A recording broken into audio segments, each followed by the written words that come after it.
இந்த நத்தார் காலம் மிகவும் ஒரு ஆசீர்வாதமான ஒரு நல்ல காலமாக இருக்கிறது.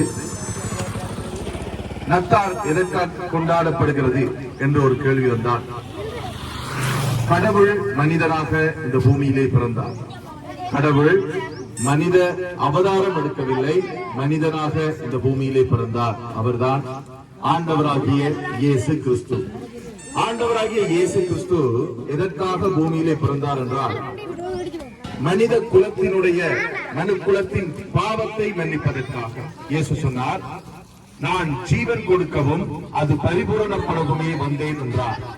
இயேசு சொன்னார், நான் உலகத்துக்கு ஒளியாய் இருக்கிறேன் என்றார். எந்த மனுஷரையும் பிரகாசிப்பிக்கின்ற மெய்யான ஒளி ஆண்டவராகிய இயேசு கிறிஸ்துவாய் இருக்கிறார். ஒருவேளை இந்த சத்தத்தை கேட்கின்ற, என்னுடைய குரலை கேட்டுக் கொண்டிருக்கிற என் பிரியமான சகோதரனே சகோதரியே, இயேசு கிறிஸ்து என்னும் பெயரை நான் சொல்லும் பொழுது நீங்கள் நினைக்கலாம், இவர்கள் மதம் பரப்புவதற்கு அல்லது மதம் மாற்றுவதற்கு வந்திருக்கிறார்கள் என்று சொல்லி. இயேசு இந்த பூமியிலே பிறந்ததின் நோக்கம் எந்த மதத்தையும் ஸ்தாபிப்பதற்கு அல்ல. இயேசு கிறிஸ்து இந்த பூமியில் வந்ததன் நோக்கம் மதத்தை பரப்புவதற்கு அல்ல. இயேசுவுக்கும் மதத்திற்கும் சம்பந்தம் இல்லை. இயேசுவின் இன்னொரு பேர் உண்டு, இயேசுவுக்கு இன்னொரு பேர் உண்டு. அவருடைய பேர் என்னவென்றால் சமாதான பிரபு. சமாதான பிரபுவாகிய இயேசு கிறிஸ்து பிறந்த இந்த நாளிலே என் பிரியமான என் அன்பான உறவுகளுக்கு நத்தார் வாழ்த்துக்களை தெரிவிப்பதோடு உங்களுக்காக நாங்கள் ஒரு சிறு பிரார்த்தனை செய்யலாம் என்று விரும்புகிறோம்.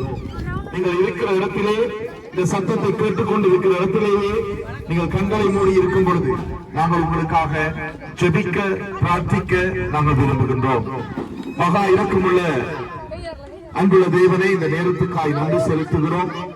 இந்த சத்தத்தை, இந்த துண்டு பிரதிகளை பெற்றுக்கொண்டு ஆண்டவரே, இந்த நற்செய்தியை கேட்ட ஒவ்வொரு சகோதரன் சகோதரிக்காய் உமக்கு நன்றி செலுத்துகிறோம். ஆண்டவரே, அவர்கள் உண்மை அறிந்து கொள்ளும்படிக்கு அவர்களுக்கு கிருபையாய் உதவி செய்வீராக.